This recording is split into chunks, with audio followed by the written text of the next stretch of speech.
हमारे सभी भाई बहनों को मेरा प्रणाम।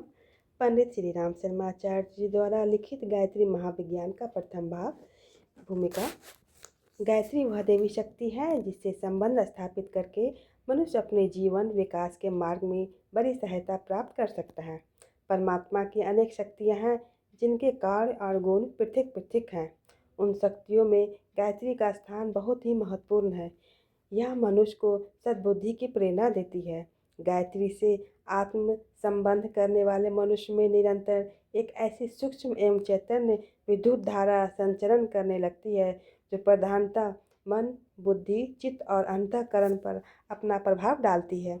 बौद्धिक क्षेत्र के अनेकों कुविचारों, असत्य संकल्पों, पतनोन्मुख दुर्गुणों का अंधकार गायत्री रूपी दिव्य प्रकाश के उदय होने से हटने लगता है। यह प्रकाश जैसे जैसे तीव्र होने लगता है वैसे वैसे अंधकार का अंत उसी क्रम से होता जाता है। मनोभूमि को सुव्यवस्थित, स्वस्थ, सत्वगुणी एवं संतुलित बनाने में गायत्री का चमत्कारिक लाभ असंदिग्ध है। और यह भी स्पष्ट है कि जिसकी मनोभूमि जितने अंशों में सुविकसित है वह उसी अनुपात में सुखी रहेगा, क्योंकि विचारों से कार्य होते हैं और कार्यों के परिणाम सुख दुख के रूप में सामने आते हैं। जिसके विचार उत्तम हैं वह उत्तम कार्य करेगा, जिसके कार्य उत्तम होंगे उसके चरणों तले सुख शांति लुटती रहेगी। गायत्री उपासना द्वारा साधकों को बड़े बड़े लाभ प्राप्त हुए हैं। हमारे परामर्श एवं पथ प्रदर्शन में अब तक अनेकों व्यक्तियों ने गायत्री उपासना की है। उन्हें सांसारिक और आत्मिक जो आश्चर्यजनक लाभ हुए हैं हमने अपनी आंखों से देखे हैं।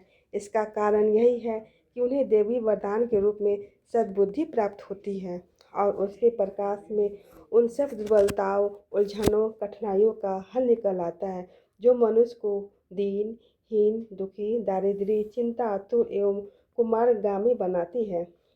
जैसे प्रकाश का न होना भी अंधकार है, जैसे अंधकार स्वतंत्र रूप से कोई वस्तु नहीं है, इसी प्रकार सत्य ज्ञान का न होना ही दुख है। अन्यथा परमात्मा की इस पुण्य सृष्टि में दुख का एक कण भी नहीं है। परमात्मा सत्य चित्त आनंद स्वरूप है, उसकी रचना भी वैसी ही है। केवल मनुष्य अपनी आंतरिक दुर्बलता के कारण, सद्ज्ञान के अभाव के कारण दुखी रहता है। अन्यथा दुर्लभ मानव शरीर सर्वागतापि गरीयसी धरती माता पर दुख का कोई कारण नहीं। यह सर्वत्र स्वार्थ आनंद ही आनंद है। सद्ज्ञान की उपासना का नाम ही गायत्री साधना है। जो साधना के साधक हैं उन्हें आत्मिक सांसारिक सुखों की कमी नहीं रहती, ऐसा हमारा सुनिश्चित विश्वास और दीर्घकालीन अनुभव है। इस पुस्तक में संभवतः सभी उपयोगी बातें लिखी दी गई है। फिर भी कोई शंका, निवारण, परामर्श एवं सहयोग आवश्यक हो तो जवाबी पत्र द्वारा शांति कुंज हरिद्वार से पूछताछ की जा सकती है। गायत्री की शास्त्रीय चर्चा ऋषियों का अनुभव तथा उनकी रचनाएं गायत्री महाविज्ञान के दूसरे भाग में प्रकाशित की जा रही है। पाठक उसे भी अवश्य पढ़े। अगर यह जानकारी आपको अच्छी लगी तो हमारे ज्ञानदीप चैनल को like and share and subscribe करें। मिलते हैं फिर इसके आगे